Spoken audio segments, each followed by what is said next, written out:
और रविश मेरा बेटा है जी। दूसरे नंबर का, 15 साल से ईरान में।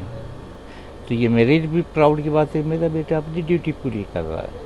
फिर हम उस कौम के मानने वाले हैं जिसने इंसानियत का हमको सबक दिया, पूरी दुनिया को सबक दिया है। मैं पुलिस में सर्विस करता था, 2008 को रिटायर हुआ, 2008 में। और रविश मेरा बेटा है जी। दूसरे नंबर का, वो करीब 15 साल से ईरान में मीडिया में है। अभी ईरान में और इजराइल में एक अलग ही माहौल चल रहा है, बहुत ज़्यादा संघर्ष चल रहा है दोनों मुल्कों के बीच। आप खुद एक पुलिस अफसर रहे हैं तो आप बेहतर समझते हैं जब दो मुल्कों के बीच ऐसी जंग के हालात होते हैं क्या कुछ रहता है। और जैसे कि आपका बेटा एक जर्नलिस्ट है, कितना ज़्यादा उनके लिए टफ है, क्या कुछ उनसे बातचीत होती है, क्या आपको लग रहा है इसमें? ये तो आप देखिए, इस भरी बरसात में आप आ रहे हैं, आप कैसा महसूस कर रहे हैं? अपनी ड्यूटी पूरी कर रहे हैं। तो ये मेरे लिए भी प्राउड की बात है, मेरा बेटा अपनी ड्यूटी पूरी कर रहा है, इंसानियत के लिए काम कर रहा है। और फिर हम उस कौम के मानने वाले हैं जिसने इंसानियत का हमको सबक दिया, पूरी दुनिया को सबक दिया है। तो इंसानियत के लिए काम कर रहा है, फर्ज निभा रहा है अपना। मुझको उस बात की प्राउड है। कभी घबराहट या डर नहीं लगता? नहीं, घबराहट का तो अल्लाह का शुक्र है कि मैं कभी किसी मामले में, किसी मौके पे, लम्हे में घबराया नहीं।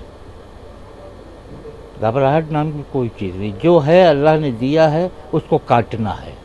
अमूमन माँ बाप के दिल में हमेशा औलादों के लिए बहुत डर रहता है। बीइंग ए फादर, तो बहरहाल में तकलीफ देगी। हर बाप ये चाहता है कि बेटा सामने से रहे।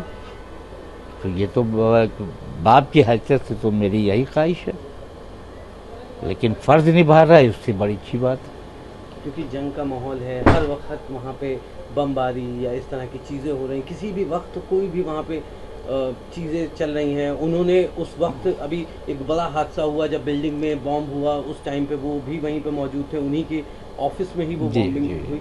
तो क्या उसके बाद बातचीत हुई, आपको क्या कुछ उसके बाद वो बेटा से हमारी उस दिन चूँकि वाइफ की डेथ हो चुकी थी, वाइफ की उसमें लगे हुए थे हम लोग।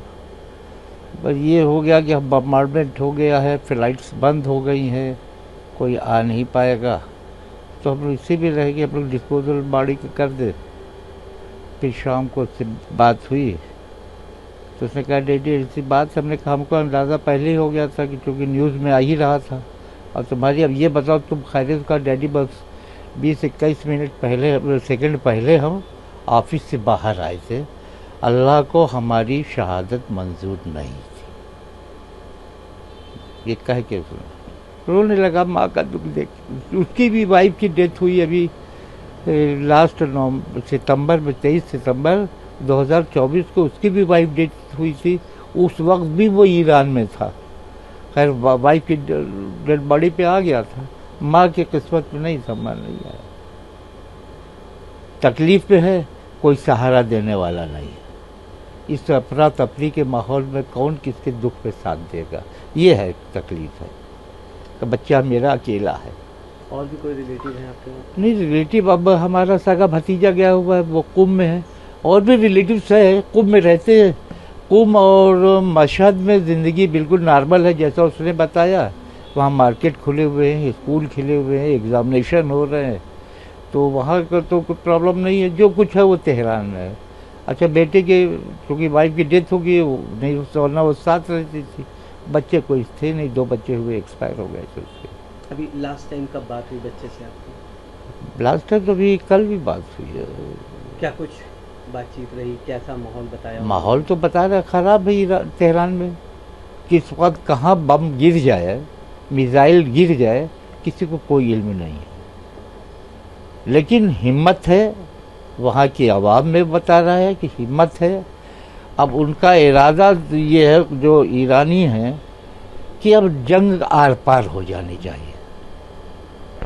इसराइल नीज तो नाबूद हो जाए, नक्शे से नाम मिट जाए, उनकी इच्छा यही है ईरानियों की।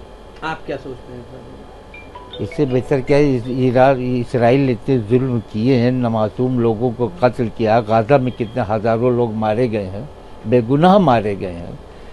79 लोग मारे गए हैं, इसकी सज़ा तो अल्लाह को देना चाहिए, नीस्त नाबूद हो जाना। आपने भी बातचीत में एक जिक्र किया, आपने कहा हमारे बच्चे ने ये बात कही कि अल्लाह को हमारी शहादत मंजूर हाँ। है। आपको क्या उस बात से तकलीफ नहीं हुई? कोई तकलीफ नहीं, मैं प्राउड महसूस करता हूँ कि बच्चे में इतना कुर्बानी का जज्बा है, नाकारा नहीं है।